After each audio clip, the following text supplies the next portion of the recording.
आज म तपाईहरुलाई यो मुस्ताङमा जाँदा मेरो अनुभव कस्तो रह्यो, पहिलोचोटी हिउँ देख्दा कस्तो फिल गरे भन्ने बारेमा चाहिँ थोरै अनुभव चाहिँ शेयर गर्न चाहन्छु है। यो हेर्नु न हिउँ परेर, ओहो डाँडा कति राम्रो देखिएको छ। अनि हामी चाहिँ अप्रिलतिर घुम्न गएका थियौं।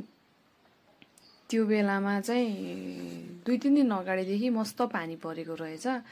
पानी पर्यो भने चाहिँ मुस्ताङमा हिउँ परिहाल्दो रहेछ के। अनि मैले चाहिँ कहिले हिउँ पनि देखाएको थिएन है। अनि मलाई त्यो कस्तो नजिकबाट त्यो हिउँमा टच गरेर आफूले त्यो फिल गर्न मन थियो कि कस्तो फिल हुँदो रहेछ भनेर है। अनि जताततै डाँडामा हिउँ देख्दा त मलाई मेरो त्यो खुसीको छ नि त्यो सीमै थिएन के। अनि हामी बाइकमा जाँदै थियौं है। यो बाटो हेर्नु न कस्तो राम्रो छ बाटो पनि। अनि यो छेउछेउमा हिउँ जमेर हेर्नु न कस्तो राम्रो राम्रो देखाएको छ। अनि मैले बाइक रोकेर पनि के त्यो छेउछेउको हिउँहरू छ नि त्यो हिउँलाई गएर टच गरेको के। अनि खेलाको है त्यो कस्तो छुट्टै खाले आनन्द थियो के। अनि हामी चाहिँ यो बाटो चाहिँ मुक्तिनाथ जाने बाटो हो है। कागबेनीदेखि मुक्तिनाथ जाने बाटो एकदमै राम्रो छ। यो बाटोमा खासै चिसो चाहिँ हुँदैन बाइकमा जाँदा नि है।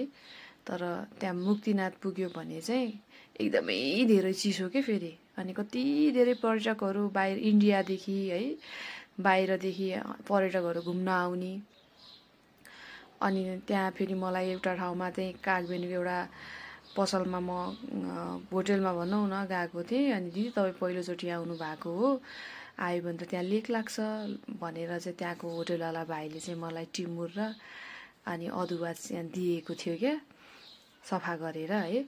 अनि यो लिएर जान्दी तपाईँलाई सास फेर्नु त्यस्तो केही गाह्रो भयो भने यो लिनु होला, मुखमा राख्नु होला भनेको थियो है। यो सबै बोट छ नि, यो सबै स्याउको बोटहरू हो के।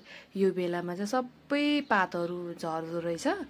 अनि त्यस पछाडि पलाउने सिजनमा फल्ने सिजनमा चाहिँ बिस्तारै अब पलाउँदै